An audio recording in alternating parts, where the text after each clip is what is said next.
মধ্যে কেউ নয়। বর্তমান সময়ে সত্যিকারের জ্ঞানী আর গুণী ব্যক্তি পাওয়া ওই দুষ্কর। ভারতের একটা ছোট্ট রাজ্য পিম্পলির রাজসভায় বসে এই কথাটাই ভাবছিলেন মহামন্ত্রী কৃষ্ণস্বামী।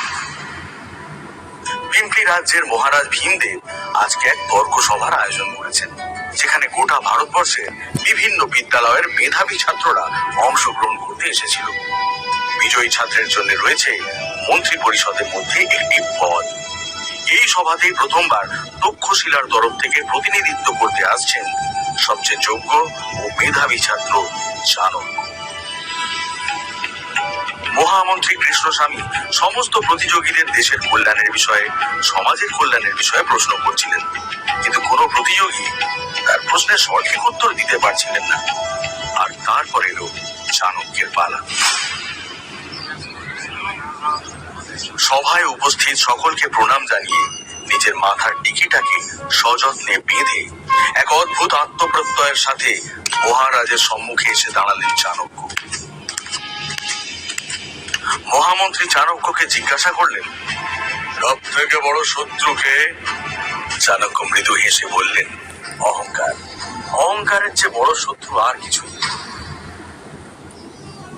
সভায় উপস্থিত সকল মন্ত্রীগণ চাণক্যের উত্তরের প্রশংসা করে উঠলেন। কৃষ্ণস্বামী তার পরের প্রশ্ন করলেন, সব থেকে বড় ধন কি? চাণক্য বললেন, বিদ্যা। বিদ্যাই হলো সবচেয়ে বড় আর অমূল্য ধন। চাণক্যের উত্তর শুনে সভার মধ্যে উপস্থিত অন্য প্রতিযোগীরাও হাততালি দিতে শুরু করল। কিন্তু মহারাজ ভীমদেবকে দেখে স্পষ্ট বোঝা যাচ্ছিল যে তিনি চাণক্যের উত্তরে বিশেষ প্রসন্ন হননি। কারণ মহারাজের মতে সবচেয়ে বড় ধন হলো রাজকোষ।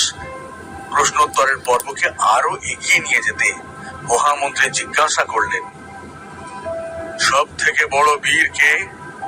চাণক্যের উত্তর, দানবীর। নিজের সম্পদ যে অকুণ্ঠায় দান করতে জানে, তার চেয়ে বড় বীর আর কেউ হতে পারে না। মহারাজের ধারণা হলো চাণক্য যেন ব্যঙ্গ করছেন তার সাথে, উপহাস করছেন তার বীরত্বের। নিজের ক্রোধকে সংবরণ করতে তিনি নিজের সিংহাসনটিকে শক্ত করে ধরলেন। কিন্তু মহারাজের মনের ভাব বুঝতে পারলেও নির্লিপ্ত ভাবেই দাঁড়িয়ে রইলেন চাণক্য। কিন্তু সভার